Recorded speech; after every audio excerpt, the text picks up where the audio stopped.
Bismillahirrahmanirrahim. Assalamualaikum warahmatullahi wabarakatuh. Selamat malam teman-teman. Terima kasih sudah meluangkan waktu untuk join ke dalam Zoom. Untuk itu, sebelum masuk ke materi, izinkan kelompok saya untuk share screen.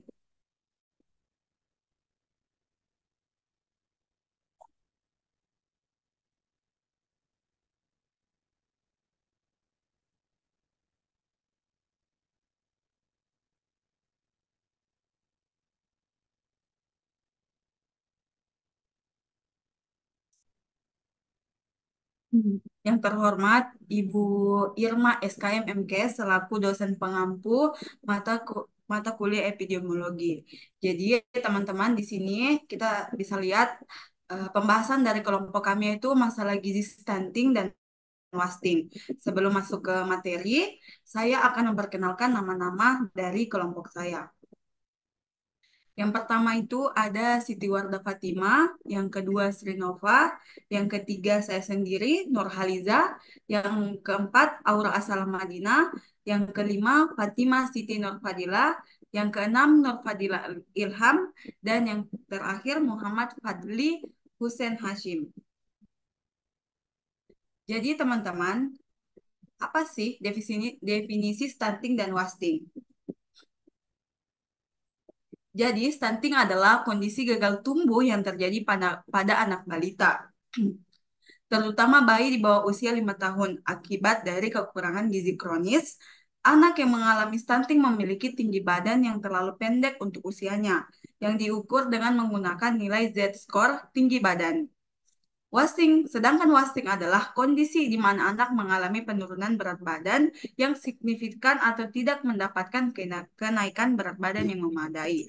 Nah, teman-teman, stunting dan wasting ini sudah tidak asing lagi, yang di mana stunting dan wasting ini sudah kita bahas dari semester 1. Selanjutnya saya serahkan ke pemateri.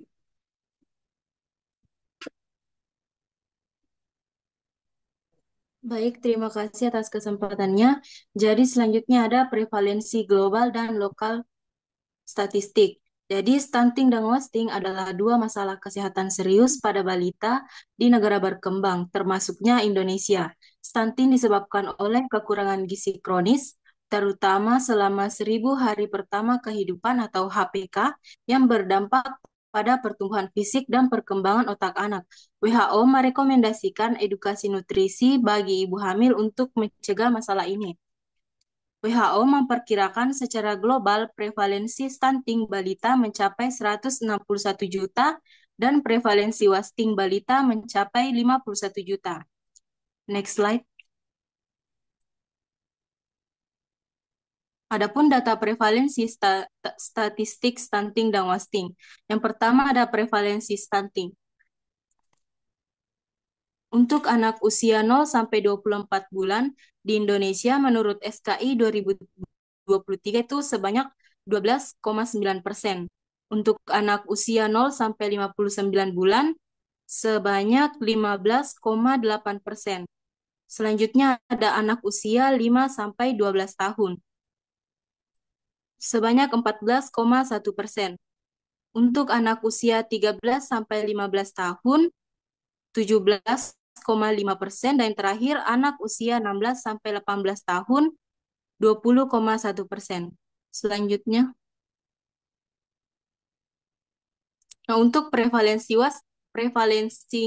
wasting anak usia 0 sampai 23 bulan 6,6%, anak usia 0 sampai 59 bulan 6,4%, dewasa di atas 18 tahun 7,8%, dewasa laki-laki sampai di atas 18 tahun 9,2%, dan dewasa perempuan di atas 18 tahun 6,4%. Next slide.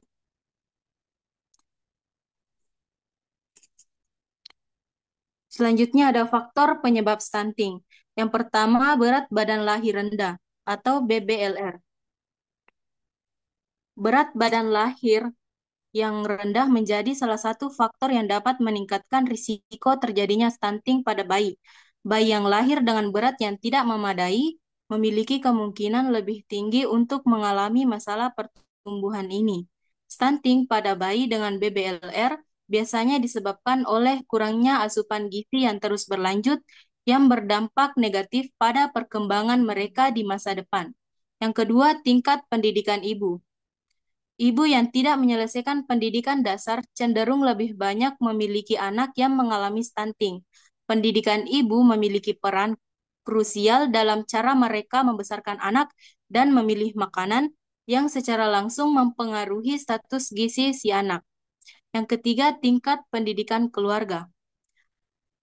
Rendahnya pendapatan rumah tangga diidentifikasi sebagai faktor penting yang berkaitan dengan terjadinya stunting. Keluarga yang memiliki pendapatan terbatas seringkali mengalami kesulitan dalam memenuhi kebutuhan gizi yang cukup bagi anak-anak mereka, yang pada gilirannya meningkatkan risiko stunting. Selanjutnya, pemberian ASI. Salah satu langkah pencegahan stunting yang disarankan oleh WHO dan UNICEF adalah memberikan air susu ibu secara eksklusif hingga bayi mencapai usia 6 bulan. ASI eksklusif berarti bahwa bayi tidak menerima makanan atau minuman lain selain ASI. Selanjutnya ada keragaman pangan. Keragaman pangan berfungsi sebagai indikator penting untuk menilai kualitas makanan yang dikonsumsi oleh balita. Seringkali situasi ini dipengaruhi oleh variasi pola makan serta kondisi sosial ekonomi yang berbeda antar negara. Next slide. Selanjutnya ada faktor penyebab wasting. Yang pertama ada pengetahuan ibu. Kejadian wasting dan stunting pada anak terkait erat dengan asupan gizi yang mereka terima. Asupan gizi harian anak sangat bergantung pada peran ibu, sehingga pengetahuan ibu menjadi kunci dalam memberikan asupan yang tepat. Meskipun ibu memiliki pengetahuan yang baik, hal ini tidak selalu menjamin bahwa anak akan memiliki status gizi yang ideal. Yang kedua ada pemberian ASI eksklusif. Pola pemberian ASI sangat mempengaruhi status gizi anak. Pengenalan makanan tambahan yang terlalu dini dapat meningkatkan risiko infeksi pernapasan.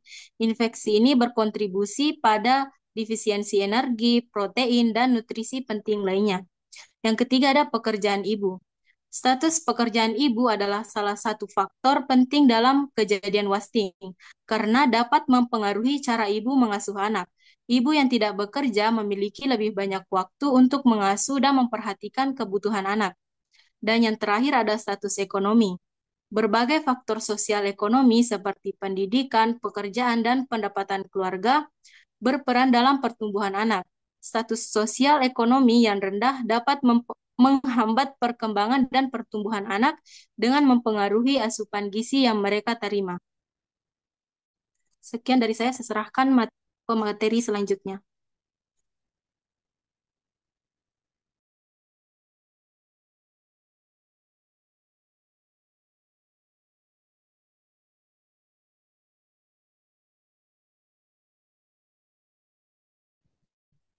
Baik, terima kasih atas kesempatannya. Mohon maaf sebelumnya karena saya off cam dikarenakan jaringan yang tidak memungkinkan.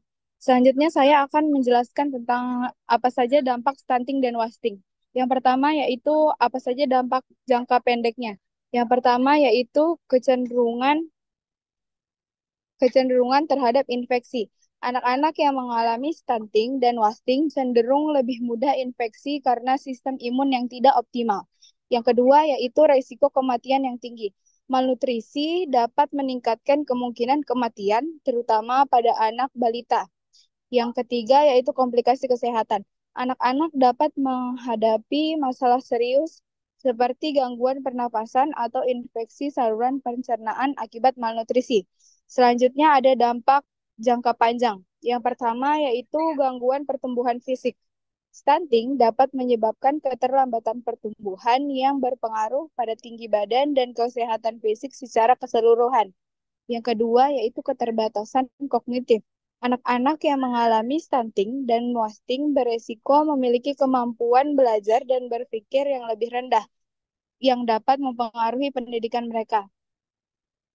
Yang ketiga yaitu produktivitas yang rendah di dewasa.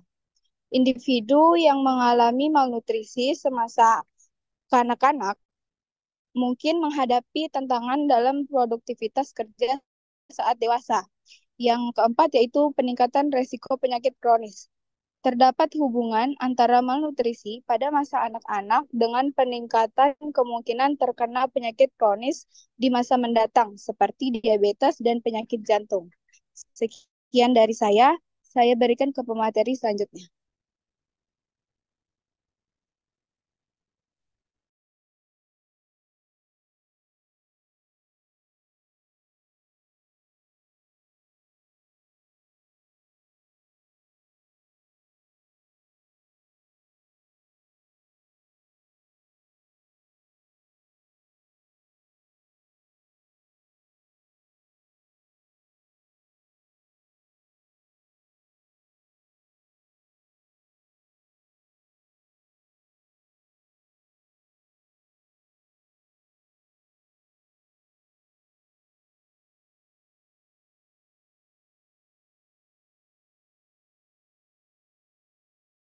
Baik, selanjutnya strategi intervensi PMT pada anak.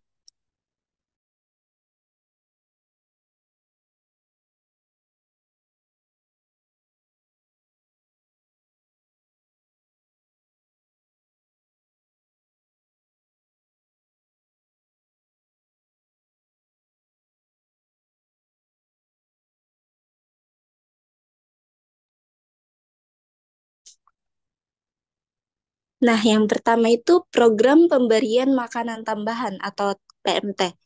PMT ini ditunjukkan untuk meningkatkan asupan gizi anak dan ibu hamil. Intervensi ini meliputi pemberian makanan bergizi yang difortifikasi dengan zat gizi penting seperti vitamin dan mineral. Pada ibu hamil, PMT juga mencangkup pemeriksaan rutin kehamilan dan edukasi tentang nutrisi yang diperlukan selama kehamilan untuk mendukung pertumbuhan janin. Nah, adapun yang pertama yaitu identifikasi kebutuhan, melakukan survei untuk mengidentifikasi anak-anak dan ibu hamil yang berisiko mengalami kekurangan gizi. Yang kedua, penyuluhan dan edukasi, mengadakan sesi edukasi tentang pentingnya gizi yang baik selama kehamilan dan masa pertumbuhan anak, termasuk cara membuat makanan bergizi. Yang ketiga, penyediaan PMT, menyediakan makanan tambahan yang kaya akan nutrisi seperti protein, vitamin, dan mineral yang dapat membantu mencegah stunting dan wasting. Selanjutnya, monitoring dan evaluasi, melakukan pemantauan berkala terhadap pertumbuhan anak dan kesehatan ibu hamil untuk menilai efektivitas program PMT. Nah, selanjutnya itu pendidikan gizi untuk keluarga dan masyarakat. Pendidikan gizi sangat penting untuk meningkatkan kesadaran masyarakat tentang pentingnya asupan gizi yang seimbang. Program ini mencakup pelatihan bagi orang tua dan keluarga tentang pola makan sehat, pentingnya ASI eksklusif, serta cara memberikan makanan pendamping ASI yang tepat. Hal ini bertujuan untuk memastikan bahwa anak-anak mendapatkan nutrisi yang cukup selama 1000 hari pertama kehidupan mereka. Adapun yang pertama yaitu edukasi berbasis komunitas, mengadakan program penyuluhan di tingkat desa atau komunitas untuk meningkatkan pengetahuan tentang gizi seimbang dan pentingnya pola makan sehat. Yang kedua itu penggunaan media edukasi, menggunakan berbagai media seperti poster, brosur, dan presentasi multimedia untuk menyampaikan informasi gizi dengan cara yang menarik dan mudah dipahami. Yang ketiga itu pelatihan keterampilan memasak. Mengadakan pelatihan memasak untuk ibu-ibu agar mereka dapat menyiapkan makanan bergizi dengan bahan yang tersedia di sekitar mereka. Nah, yang ke yang, nah selanjutnya mohon maaf, peningkatan akses layanan kesehatan dan sanitasi.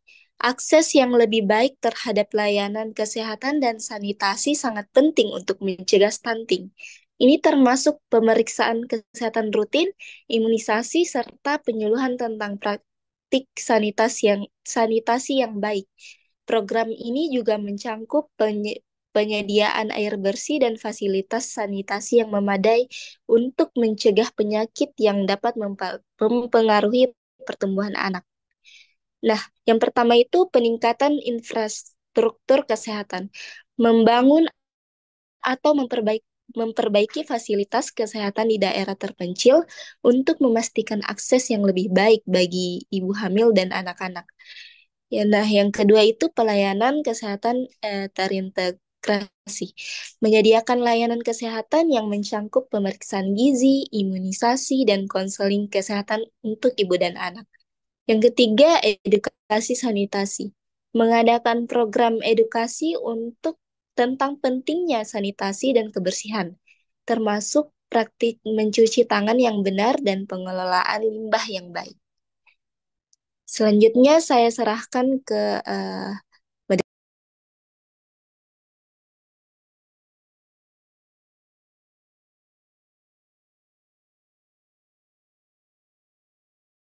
Baik, terima kasih.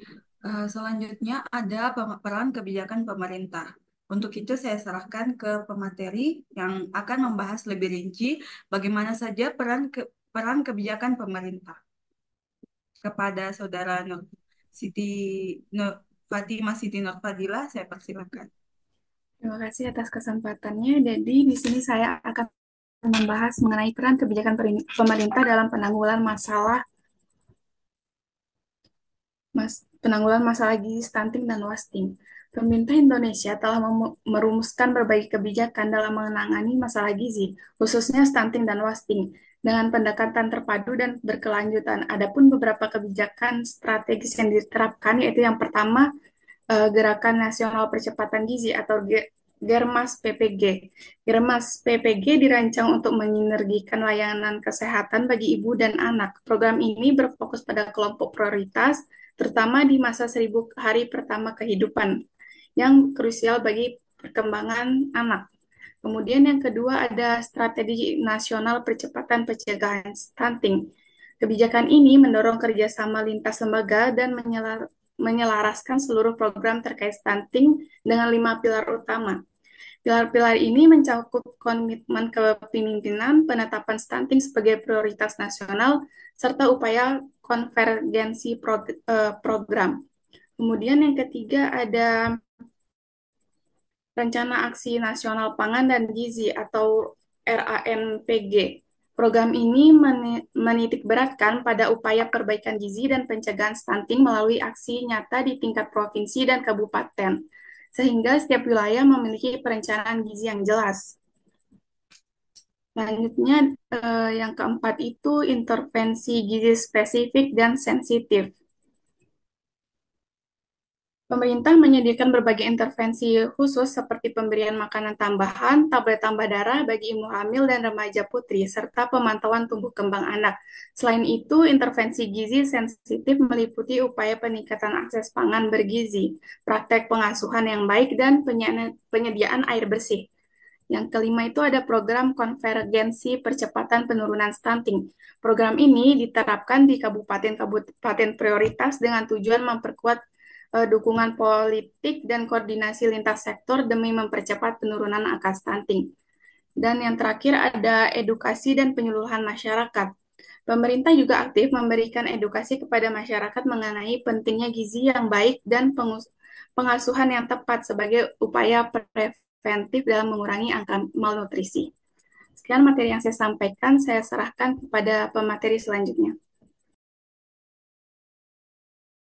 Nah, selanjutnya kita masuk di contoh kasus.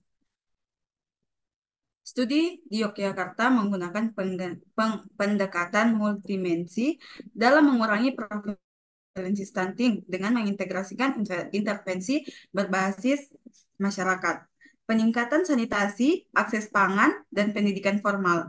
Program ini mengutamakan pencegahan pernikahan dini dan meningkatkan pendidikan ibu. Peningkatan pengetahuan masyarakat terkait pola makan dan kesehatan juga menjadi fokus utama. Hasilnya terjadi peningkatan skor tinggi badan untuk usia yang mencerminkan penurunan prevalensi stunting secara signifikan sejak tahun 2013 hingga 2021 dengan presentasi stunting. Prevalensi stunting di Yogyakarta pada tahun 2021 adalah 17,3% dengan variasi antara 14,1% hingga 20,6% di berbagai daerah. Penurunan prevalensi stunting dari tahun 2007 hingga 2021 tercatat dengan rata-rata penurunan 0,57% antara 2007 dan 2018 dan 2,6% antara 2018 sampai 2021. Sayangnya, wasting tidak mengalami penurunan dari angka presentasi prevalensi wasting pada anak-anak di Yogyakarta. Juga diperhatikan dengan angka meningkat dari 4,5% pada tahun 2016 menjadi 4,1% pada tahun 2021.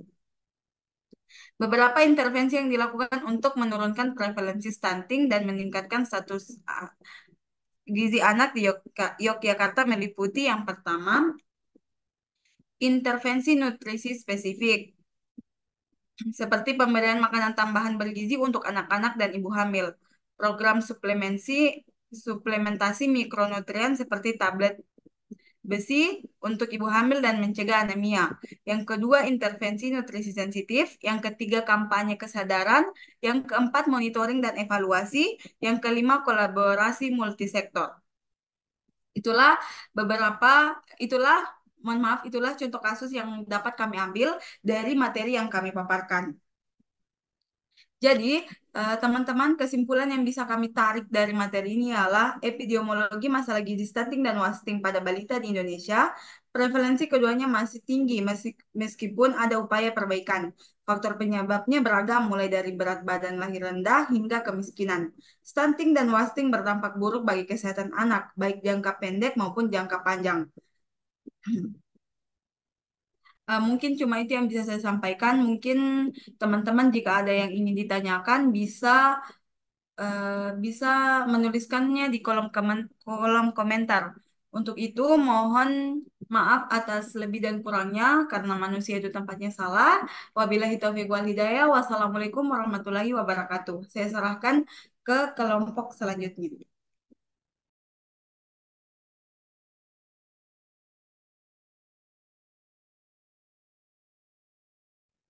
Jadi terima kasih. Di sini kami akan menjawab pertanyaan dari materi yang sudah kami paparkan tadi. Pertanyaan pertama yang akan kami jawab itu dari Aulia Rafiatul Adawiyah dengan pertanyaan dari data yang kami paparkan terkait prevalensi wasting laki-laki dewasa lebih tinggi daripada prevalensi wasting perempuan dewasa. Pertanyaannya, apakah jenis kelamin itu memiliki pengaruh signifikan terkait terjadinya kasus wasting tersebut? Jadi pertanyaan ini akan dijawab oleh teman kelompok saya atas nama Sri Nova Bahari. Untuk itu saya persilahkan. Baik, terima kasih atas kesempatannya. Jadi, untuk pertanyaan itu langsung saja, ya, jenis kelamin dapat memiliki pengaruh signifikan terkait terjadinya wasting, meskipun pengaruhnya sering dipengaruhi oleh konteks sosial, budaya, dan ekonomi di suatu wilayah. Adapun penjelasan sedikit tentang pengaruhnya, yang pertama ada faktor biologis. Secara biologis, anak laki-laki cenderung memiliki kebutuhan energi dan protein yang lebih tinggi dibandingkan anak perempuan, sehingga lebih rentan terhadap kekurangan gizi jika asupan tidak mencukupi. Anak laki-laki juga sering dianggap lebih rentan terhadap penyakit infeksi yang dapat memperburuk wasting akibat peningkatan kebutuhan energi selama pemulihan. Yang kedua, faktor sosial dan budaya. Di beberapa budaya, anak laki-laki mungkin mendapatkan prioritas dalam pemberian makanan dibandingkan anak perempuan. Sebaliknya, di budaya lain, anak perempuan mungkin kurang diprioritaskan sehingga lebih berisiko mengalami wasting. Yang terakhir, temuan penelitian. Penelitian menunjukkan bahwa prevalensi wasting seringkali lebih tinggi pada anak laki-laki dibandingkan anak perempuan, terutama di wilayah-wilayah dengan beban gizi buruk tinggi. Namun, pola ini tidak universal, dan ada daerah di mana anak perempuan lebih rentan akibat diskriminasi gender atau kurangnya akses terhadap sumber daya. Demikian dari saya serahkan kembali ke moderator. Bagaimana kepada Saudara Aulia, apakah sudah memahami jawaban dari pertanyaannya atau masih ada yang ingin dipertanyakan? Baik, jawabannya sudah jelas. Terima kasih. Baik, terima kasih. Selanjutnya kami akan menjawab pertanyaan dari Agatha yang dimana untuk itu yang akan menjawab Nur Fadila Ilham. Kepada Nur Fadila Ilham saya persilahkan. Baik, terima kasih. Di sini saya akan menjawab pertanyaan dari saudari Agatha yang dimana pertanyaannya itu kenapa angka stunting dan wasting di Indonesia masih tinggi? Padahal program pemerintah salah satu contohnya Gerakan Nasional Percepatan Gizi atau Gernas PPG sudah berjalan. Nah, jadi dari jawaban kami itu angka stunting dan wasting di Indonesia masih relatif tinggi meskipun berbagai program pemerintah telah berjalan. Hal ini terjadi karena sejumlah tantangan multidimensi yang mempengaruhi efektivitas program. Beberapa faktor utamanya yaitu yang pertama, tantangan dalam implementasi program, kurangnya koordinasi lintas sektor. Program stunting memerlukan kolaborasi antara sektor kesehatan, pendidikan, air, dan sanitasi, serta perlindungan sosial. Di banyak daerah, koordinasi ini belum optimal.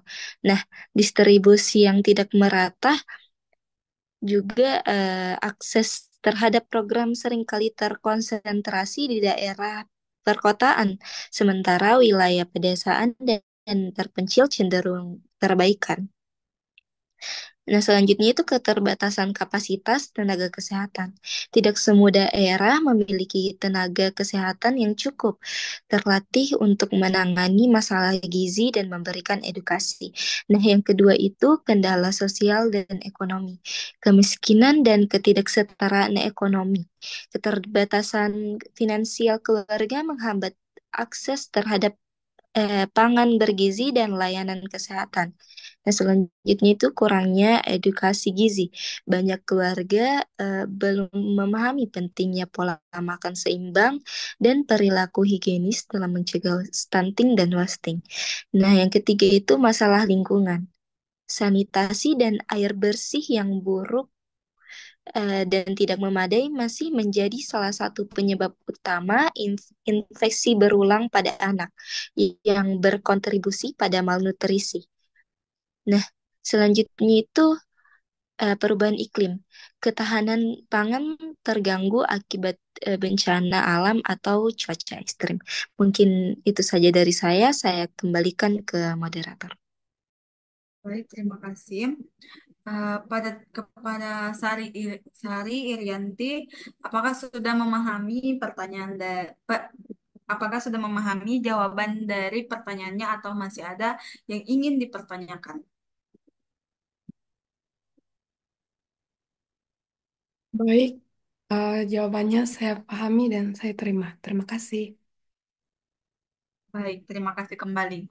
Nah, pertanyaan selanjutnya itu adalah pertanyaan dari Nur Ardasari, yang dimana pertanyaannya akan dijawab oleh teman kelompok saya, Fatima Siti Nur Fadila. Untuk itu, saya persilahkan. Baik, terima kasih atas kesempatannya.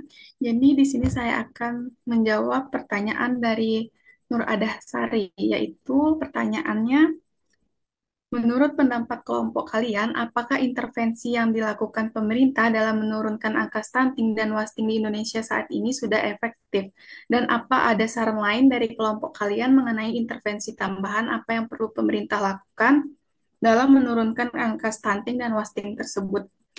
Jadi menurut kami, intervensi pemerintah Indonesia untuk menurunkan angka stunting dan wasting masih belum sepenuhnya efektif.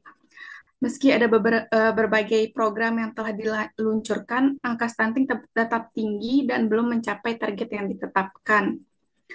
Adapun beberapa faktor yang menghambat efektivitas intervensi yaitu kekurangnya kesadaran masyarakat, akses terbatas ke layanan kesehatan, keterbatasan sumber daya, dan masalah sosial ekonomi seperti kemiskinan. Kemudian, adapun saran dari kelompok kami yaitu yang pertama, peningkatan akses dan keterjangkauan layanan dengan meningkatkan akses dan keterjangkauan layanan kesehatan termasuk layanan gizi bagi seluruh lapisan masyarakat, terutama di daerah terpencil. Kemudian yang kedua itu peningkatan akses terhadap air bersih dan sanitasi. Dengan meningkatkan akses terhadap air bersih dan sanitasi dan fasilitas higien yang memadai, terutama di daerah terpencil untuk mencegah penyebaran penyakit dan meningkatkan kesehatan anak. Kemudian yang terakhir itu peningkatan pendapatan dan kesempatan ekonomi. Dengan meningkatkan pendapatan dan kesempatan ekonomi bagi keluarga miskin dan rentan untuk meningkatkan akses terhadap makanan bergizi dan layanan kesehatan. Selanjutnya saya serahkan ke moderator. Baik, kepada Saudara Nur Ardasari, apakah sudah memahami jawaban dari pertanyaannya atau ada yang masih ingin dipertanyakan? Baik, terima kasih atas penjelasannya. Jawabannya sudah jelas. Terima kasih. Terima kasih kembali. Selanjutnya, saya akan menjawab pertanyaan dari Melati Triana Putri. Jadi, pertanyaannya itu, em, apakah menurut kelompok kami ada variasi jenis makanan yang lebih efektif untuk ibu hamil dengan keadaan sosial ekonomi yang kurang? Karena seperti yang kita ketahui, ya, masalah sosial ekonomi seringkali menjadi kendala bagi seorang ibu hamil untuk mengakses makanan bergizi. Baik, terima kasih. Betul sekali, masalah sosial ekonomi sering menjadi kendala dalam pemenuhan kebutuhan gizi ibu hamil. Namun, dengan strategi yang tepat, ibu hamil dengan keterbatasan ekonomi tetap dapat memperoleh nutrisi, dapat memperoleh zat gizi yang baik. Yang pertama itu sumber protein, ada telur, tahu, dan tempe ikan yang murah, seperti ikan kembung. Kalau telur ini sudah kita ketahui bahwa telur ini sangat murah, bisa kita dapat 2 ribuan satu. Kalau tahu dan tempe itu juga sangat murah karena satuannya itu dia 5.000. Itu pun satuannya tidak kita makan dalam satu kali makan, bisa dalam 2 kali atau 3 kali makan. Selanjutnya sumber karbohidrat, beras merah, jagung, singkong atau ubi. Kalau ibu-ibu hamil di desa pegunungan, singkong dan ubi ini mereka tanam. Jadi akses untuk mendapatkannya itu sangat mudah dan tidak lagi dipungut biaya. Yang selanjutnya sumber lemak sehat ada kelapa atau kacang tanah. Begitupun sama kelapa dan kacang tanah. Kelapa ini kalau di daerah pedesaan itu warganya rata-rata ada yang menanam kelapa dengan kacang tanah.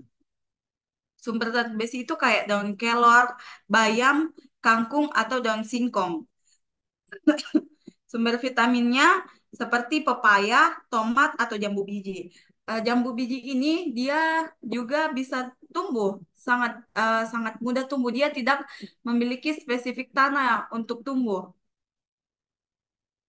Mungkin cuma itu yang bisa saya sampaikan. Saya serahkan kembali kepada teman saya, Melati Triana Putri. Apakah sudah memahami penjelasan dari saya atau masih ada yang ingin dipertanyakan? Baik, terima kasih atas penjelasannya. Penjelasannya sangat lengkap dan diterima. Terima kasih. Baik, terima kasih. Sekian pemaparan dari kelompok kami. Mungkin cuma itu yang bisa saya sampaikan. Sekali lagi saya ucapkan lebih dan kurangnya kami mohon maaf karena kami manusia, tempatnya salah. Jadi untuk itu, wabillahi taufiq wal hidayah. Wassalamualaikum warahmatullahi wabarakatuh. Saya serahkan kepada kelompok 4, ke moderator kelompok 4.